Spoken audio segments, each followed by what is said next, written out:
Okay, we are coming into a new chapter in the story. Dolazimo do novog poglavlja u priči. And this is the section about covenant, Savez. I ova je priča o savezu. And the place where this begins is in Genesis chapter 12. Savez počinje sa 12. poglavljem postanka. Now, God has done things to try to rescue people, to try to save people before this. Bog je prije tog 12. poglavlja pokušao raditi stvari ne bi li spasio ljude. But this is where we see God's rescue mission and what it's going to look like. Ali tek ovdje u 12. poglavlju očigledno vidimo Božju misiju spašavanja i kako će ona izgledati. And God's plan from this point on I Božji plan od ove točke nadalje is to have covenant relationships with people. je da zasniva saveze sa ljudima. He will have relationships with people who will be his people and they will represent him. Zasnivat će saveze sa ljudima koji će biti njegovi ljudi, koji će predstavljati njega. And because they're his people, he is going to bless them and take care I of them. pošto su oni njegovi ljudi, on će ih zauzvrat blagoslivljati. Now, in America, we have a hard time with the idea of covenants. Mi u Americi imamo problema sa zavjetima. I don't know that the culture here might fit the biblical culture a little better when it comes to the idea of covenants. Možda je kultura ovdje malo bliža staroj biblijskoj kulturi. It's important though here to just stop and make the note. Ali bitno je ovdje zaustaviti se i primijetiti nešto. That God can act any way he wants to. God can act through miracles. Da Bog može djelovati na koji god način želi. Može djelovati kroz čuda. Because he's God, he can do anything he wants. Jer on je Bog. Može raditi što god hoće. But the way that he prefers to act in the world is through people. Ali način na koji voli raditi na svijetu je kroz ljude.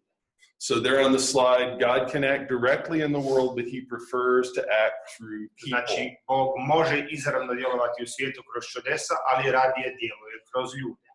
This is because God wants you to be involved in his work.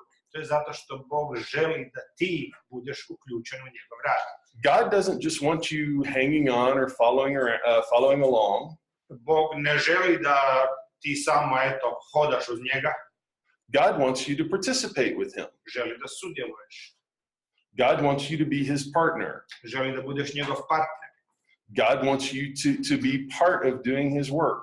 Bog želi da budete dio njegovog zadatka, njegovog posla. That should remind you of something back in Genesis chapters 1 and 2. To bi vas trebalo podsjetiti na nešto iz prvog i drugog poglavlja postanka. What should that remind you of? Na šta vas podsjeća?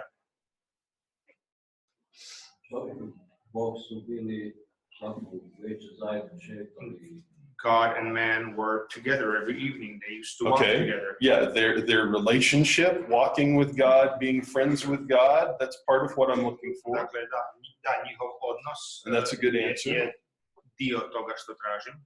What else though? There's one other idea that comes really specifically at the end of Genesis chapter 1. The naming of the stuff he wanted. See? To be born and multiply. Yeah. God sends them out. God gives them work to do. What did we say though? There's a phrase that Genesis uses. They're created in God's image. They're created in God's image. Iz postanka gdje kaže da su stvoreni na Božju sliku. Part of being in God's image. Dio toga da jesmo na Božju sliku. Is that we continue to do God's work. Je da mi nastavljamo Božje djelo. We work with God. We are partners with God. Mi radimo sa Bogom. Mi smo partneri s Bogom.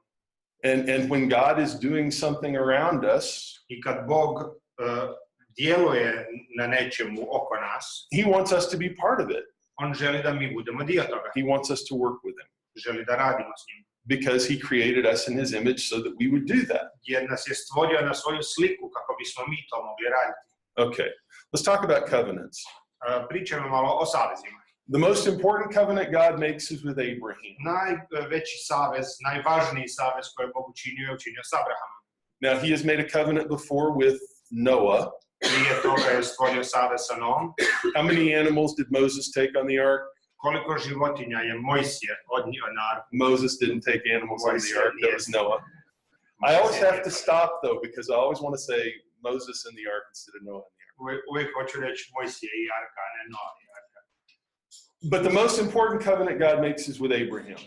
Dakle, najbitniji savez koji Bog sklapa je sa Abrahamom.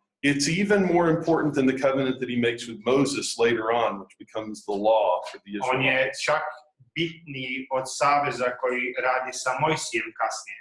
And the reason is that the writers of the New Testament, when they're trying to explain what God does through Jesus, A razlog tome je kada pisci Novog Zavjeta govore o tome tko je Isus, keep going back to God's covenant with Abraham as the pattern. Onda se vraćaju natrag na Božji savez sa Abrahamom kao uzorak. As the pattern for how we should understand our relationship to God through Jesus. Kao uzorak po kojem bismo mi trebali shvatiti kakav je naš odnos s Isusom. So this is the pattern, this is the structure. Znači ovo je obrazac. For how we understand our relationship with God through Jesus. Obrazac po kojem mi trebamo shvatiti naš odnos s Bogom. Abraham is a wealthy man who lives in Ur. Abraham je bio bogat čovjek koji je živio u Uru. Which is an ancient city in Sumeria. To je drevni grad u Sumeriji. About 4,000 years ago. To je bilo otprilike 4,000 godina. And Abraham is in his 40s and God calls him to leave his home behind. Kad je Abraham bio u 40-ima, Bog mu je rekao da ostavi svoj dom. Now, picture this. Here is a very wealthy man. Zamislite ovo, znači tu je jedan bogati čovjek. He has slaves, he has servants, he has family. Ima robove, sluge, obitelj oko sebe. He has all kinds of possessions. Svakakva zemaljska dobra. He's very comfortable. I vrlo mu je ugodno u životu. His life is very good and very satisfying. Život je dobar, zadovoljavajući. He only has one problem. Ima samo jedan problem. What's the problem that he has? Do you know? Koji je problem? What's the problem? No heir. No children. No children. Jedini problem je što nema djece. Abraham is in his 40s and his wife is in her 30s. Dakle, Abraham ima oko 40, a njegova supruga oko 30. Which was old for them to have children. I za to vrijeme to su već bile stare godine. They have no children. Nisu imali djece. But everything else is really, really good. Ali sve drugo je bilo super. And God speaks to him and God says this. I Bog mu govori i kaže sljedeće. And this is chapter 12, verses 1 through 4, or 2 through 4. To je znači 12. poglavlje od 2. do 4. retka. You can read. Yeah. Are you sure it's chapter 1? Chapter 12, verses 1 through 4, or 2 through 4. Jahve reče Abramu, idi iz zemlje svoje, iz zavičaja i doma očinskog, u krajeve koje ću ti pokazati. Velik ću narod od tebe učiniti, blagoslovit ću te, ime ću ti uzveličati i sam ćeš biti blagoslov. Blagoslivljat ću one koje te blagoslivljali budu. Kad te budu kleli, njih ću proklinjati. Sva plemena na zemlji tobom će se blagoslivljati. Now you can see that this is very formal language, right? Možete vidjeti da je ovo napisano jednim vrlo formalnim jezikom. This is very, very official sounding language. Zvuči vrlo službeno.